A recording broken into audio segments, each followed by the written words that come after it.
The year 2024 is coming to an end, and as we are approaching 2025, a common question amongst all immigrants is what to expect from immigration in 2025, and especially what to expect from express entry. 2024 was a year when we saw very high express entry cutoffs for especially the general draws. 2023, around the end of the year, the cutoffs were not as high.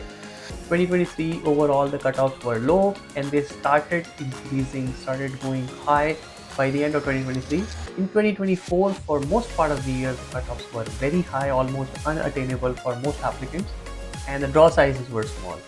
Now, as we are ending and approaching the end of 2024, the common question is what to find in the year 2025. So stay tuned until the end of this video. We are going to talk all about this. Welcome back to the channel, guys. My name is Dhruv. I'm a regulated Canadian immigration consultant. At our firm Effizient, we assist all prospective immigrants with their immigration. If you are an aspirant, you need assistance, you have questions, here is our contact information. Feel free to contact us. You can call us, email us, WhatsApp us. We would be happy to assist you.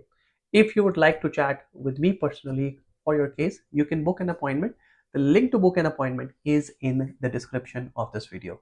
I'd be happy to talk to you. With all the announcements, changes that are being announced with regards to Canadian immigration, predicting the express entry scores, predicting cutoffs has become a lot more difficult. But with some recent announcements, people are seeing some hope for 2025. Before we go into more detail, let's quickly answer the comment of the week. This comment is with regards to applying for PGWP extension due to passport expiry. The question is, do I need a language proficiency exam if I'm applying to extend my postgraduate work permit? Because I'll be applying it in January. It's a very good question. If you are applying to extend your PGWP, we do recommend that you submit a language test result that meets the requirement for PGWP eligibility. The reason is because now you're applying for a PGWP extension, and as per the new rules, language proficiency is required. IRCC has not made it clear for folks who already have a PGWP whether language exam is required or not. So to be on the safer side, it's a good idea to provide it.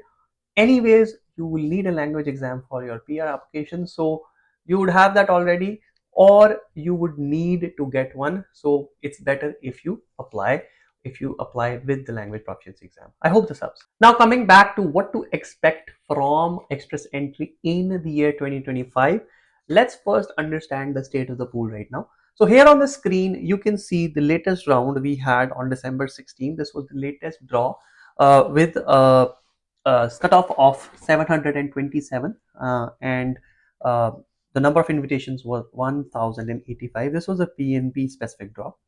Now, guys, here is the distribution of candidates in the pool as of December 16th. Now, you can see there are around 1200 candidates in 600 to 1200. These are mostly PNP candidates with PNP nominations. Then we have 19,000 candidates between 501 and 600. Now, this is a big number, and a lot of folks are sitting here. And then the maximum amount of folks are sitting in this area, 450 to 500.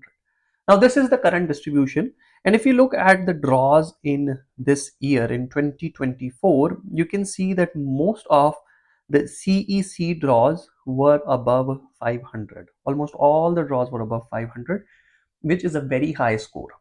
Now, the question is, will the draws come down or not? Now, the question is, will the cutoffs come down in 2025? What to expect from express entry cutoffs in the year 2025. Now, guys, if you look at the draws here, in most cases the CC draws were very small, 400 invitations, 400 invitations, 500 invitations. This was at 4,000 invitations, and the cutoff dropped to 509 for that particular draw. So guys, this tells you that if the number of invites are high, then it seems like most of the candidates are sitting between 500 to 520. So if you look at this particular distribution again, 501 to 600 is 19,000. But even in this particular score distribution, I think most of the candidates are sitting in low 500s, wherein if you have a few big draws, just like the draw we saw, which was at with 4,000 invites, the score went down to 509 for cutoff, right? So out of those 19,000, most of them are sitting between 500 and 510. So if we have a couple of big draws, as we're approaching the new year, usually the quotas renew in the new year, and we should expect to see some big draws, not like small 500, 400 draws for CEC. And if IRCC does that, then at that point we can expect that IRCC's CEC cutoffs should come down for express entry. Now, if IRCC continues to only focus on category specific draws such as healthcare or such as trade occupations and French, and ignore the CEC candidates, then we still will look at general cutoffs to stay very high. Only time will tell how they're going to do it. The second big factor that will impact the score is this. Now, on 23rd December, we have had a press release that was related to the immigration minister's release on December 17th, which talked about reducing fraud in express entry system by removing the extra points for LMIAs. Now, IRCC has made this announcement that the change will come into effect in spring of 2025, wherein they are trying to reduce fraud by removing the points so that people cannot illegally buy or sell LMIAs to improve the score of candidates in express entry. And this change will impact the folks who are entering the pool or who are already in the pool. They would not get points for job offer. Further details on this are awaited. Who this will impact? Will it impact all the NOCs or will it impact certain NOCs? We don't know that yet. But this change is going to come into effect. Now, if you already have an ITA or you are already under the process, your application has already been submitted after the ITA, this won't affect you. But for new people and people already in the pool who still haven't received an ITA, this change will impact. Now, what will this do? If we go back to our score distribution over here, the score distribution table shows that there's these folks in this range, right? If LMIA points go away, a lot of folks are going to lose 50 additional points in most part. And once you lose 50 points, your scores going to come down. Your scores are going to drop if 50 points are removed, and hence overall score distribution will again come down. And we can see maybe starting spring of this year or a little after spring when the changes are implemented, this score distribution will probably change with the number of candidates over here reducing and number of candidates increasing in this area from 450 to 500. If that happens, again, that will hopefully bring the cutoffs for CEC down, because now there are not as many people with extra points with LMIA, and hence the overall score distribution will change, it will go down. So this is with regards to the express entry. So the two main factors, if the draws are bigger for CEC, the score will definitely come down, and with the LMIA points going away, the score is expected to drop. But if IRCC continues to draw small number of CEC in every invitation and mostly focuses on category specific draws such as healthcare, then we may not see such big difference.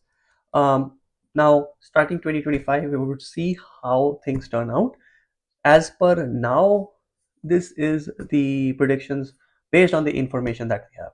Now, guys, another thing to keep in mind is that next year is the election year, and as for every country's government, in Canada more so, mostly whatever problems happen in a country, they are pinned down on immigrants during the election season.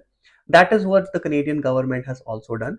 All the problems with regards to affordability, housing supply, shortage, traffic, everything is blamed on immigrants, even crime. So at the end of the day, the government makes immigrants a scapegoat, and then they would cut immigration to please people that now we are taking action. So because it's an election year, I do not expect government stance towards immigration to get any better this year. So please keep that in mind when planning for future. Don't rely on the government to ease things for immigration or to increase the quotas. That probably will not happen in 2025. So you have to plan based on an assumption that either things will stay the same or get worse over time, and accordingly plan your PR pathway. That's it for this video, guys. In summary, we've talked about how express entry system will be impacted in 2025, the fresh draws that come out in 2025, how the cutoffs may look like. We've talked about the score distribution in the express entry pool. We have talked about removal of the LMIA points in express entry and how that may impact, and overall what to expect in immigration. Again, if you are an aspirant, French is your saving grace. Need to focus on French, start taking lessons, try to score CLB 7 so you have options for attaining permanent residence in Canada. That's it for this video, guys. If you like this video, please hit the like button, subscribe to the channel, and hit that bell icon so you are notified about any new video that we upload. Thanks a lot for watching, guys, and I'll see you in the next video.